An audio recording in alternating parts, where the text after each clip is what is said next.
Student, welcome to the Sun Public School online classes class 8th। आज हम class 8th में chapter 2 में 10वां गद्यांश पढ़ेंगे जो पेज नंबर 125 पर है। इस आज 10वां गद्यांश। आजकल काम नहीं करते काका, मैंने पूछा। नहीं लल्ला, काम तो कई साल से बंद है। मेरी बनाई हुई चूड़ियों को कोई पूछे तब तो। गांव गांव में कांच का प्रचार हो गया है। वह कुछ देर चुप रहा, फिर बोला, मशीन युग है ना यह लल्ला। आजकल सब काम मशीन से होता है, खेत भी मशीन से जोते जाते हैं। और फिर जो सुंदरता कांच की चूड़ियों में होती है, लाख में कहाँ संभव है। लेकिन कांच बहुत बड़ा खतरनाक होता है, बड़ी जल्दी टूट जाता है, मैंने कहा। इसमें जब लेखक अपने मामा के यहाँ गाँव जाते हैं तो वो बदलू काका से मिलने जाते हैं। तो बदलू काका से उनके काम धंधे के बारे में पूछते हैं। तो बदलू काका बोलते हैं कि मेरा काम बंद हो गया है क्योंकि आजकल सारा काम मशीनों से होने लग गया है। अब मेरी बनाई हुई चूड़ियों को कोई नहीं खरीदता क्योंकि गांव में भी स्त्रियां कांच की चूड़ियां पहनती है। जैसे बदलू काका कहते हैं कि खेत भी मशीन से जोते जाते हैं और फिर जो सुंदरता कांच की चूड़ियों में होती है, लाख में कहाँ संभव। फिर लेखक कहता है कि कांच तो बहुत बड़ा खतरनाक होता है, बड़ी जल्दी टूट जाता है।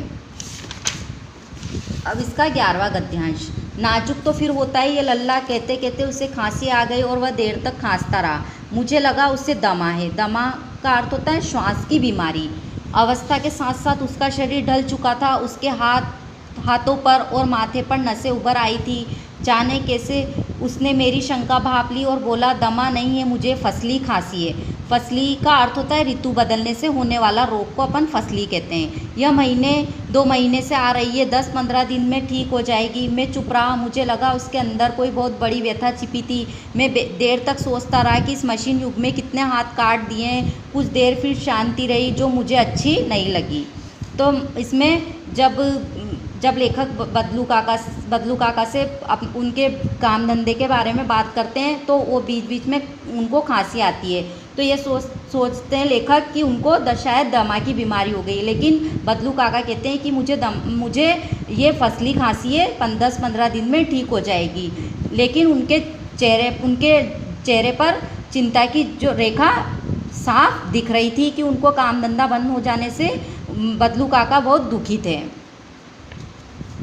12वां गद्यांश। आम की फसल अब कैसी है काका? कुछ देर पश्चात मैंने बात का विषय बदलते हुए पूछा। अच्छी है लल्ला, बहुत अच्छी है, उसने लहर कर उत्तर दिया। लहर कर का अर्थ होता है खुश होकर।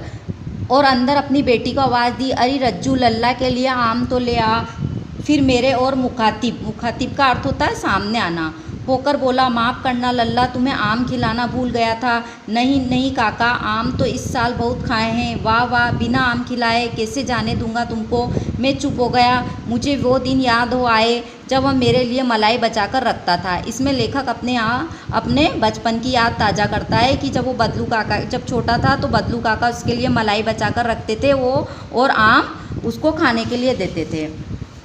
तो इसमें बदलू काका कहते हैं कि मैं तुम्हें बिना आम खाए जाने नहीं दूंगा। तो अपनी बेटी को आवाज़ लगाते हैं और कहते हैं कि लल्ला के लिए कुछ आम लेकर आओ। फिर लेखक की ओर देखते हुए कहते हैं कि मुझे माफ़ करना, मैं आम खाना है तो भूल ही गया, आम खिलाना तो भूल ही गया। लेखक ने कहा कि काका, मैंने इस बार बहुत आम खाए, अब ना खा सकूँगा। लेकिन बदलू से बिना आम खिलाए न जाने की कह रहा था। लेखक को याद आया कि बदलू काका उसके लिए मलाई बचा कर रखते थे। लेखक को बदलू की गाय याद आ गई। अब 13वां गद्यांश। गाय तो अच्छी है ना काका, मैंने पूछा। गाय कहाँ है लल्ला? 2 साल हुए बेच दी, कहाँ से खिलाता। इतने में रज्जो, उसकी बेटी, अंदर से एक डलिया में ढेर से आम ले आई। यह तो बहुत है काका, इतने कहाँ खा पाऊँगा, मैंने कहा। वाह वाह, वह हंस पड़ा। शहरी ठहरे ना, मैं तुम्हारी उम्र का था तो इससे चौगने आम एक बखत में खा जाता था। चौगने का अर्थ होता है 4 गुना, बखत का अर्थ होता है वक्त और समय। आप लोगों की बात हो रही, मैंने उत्तर दिया। अच्छा बेटी, लल्ला को 4-5 आम छांट कर दो, सिंदूरी वाले देना। देखो लल्ला कैसे इसी साल यह पेड़ तैयार हुआ है। तो इसमें लेखक अपनी बेटी को आवाज़ लगाता है और कहता है कि रज्जो, इस लेखक के लिए आम लेकर आओ। तो उसकी बेटी डलिया भर कर आम लाती है, लेकिन लेखक कहता है कि मैं इतने आम नहीं खा सकूँगा। तो बदलू काका कहते हैं कि मैं जब तुम्हारी उम्र का था तो मैं इससे 4 गुना आम खा जाता था। रज्जो ने 4-5 आम अंजुली में लेकर मेरी ओर बढ़ा दिए। अंजुली का अर्थ होता है हथेली।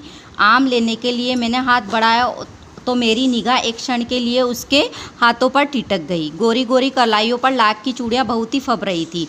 बदलू ने मेरी दृष्टि देख ली और बोल पड़ा, यह आखिरी जोड़ा बनाया था। जमींदार साहब की बेटी के विवाह पर 10 आने पैसे मुझको दे रहे थे। मैंने जोड़ा नहीं दिया, कहा शहर से ले आओ।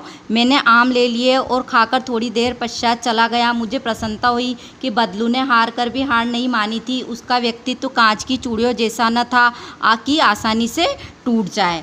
इसमें जब लेखक ने देखा कि उसकी बदलू काका की बेटी ने लाख की चूड़ियाँ पहन रही है, तो बदलू काका की बेटी ने लाख की चूड़ियाँ पहन रखी थी, तो बदलू काका ने बोला कि यह आखिरी जोड़ा मैंने जमींदार साहब की बेटी के लिए बनाया था, लेकिन वह उसके विवाह पर मुझे 10 आने पैसे मुझको दे रहे थे, तो मैंने उनको यह जोड़ा नहीं दिया और कहा कि शहर से ले आओ।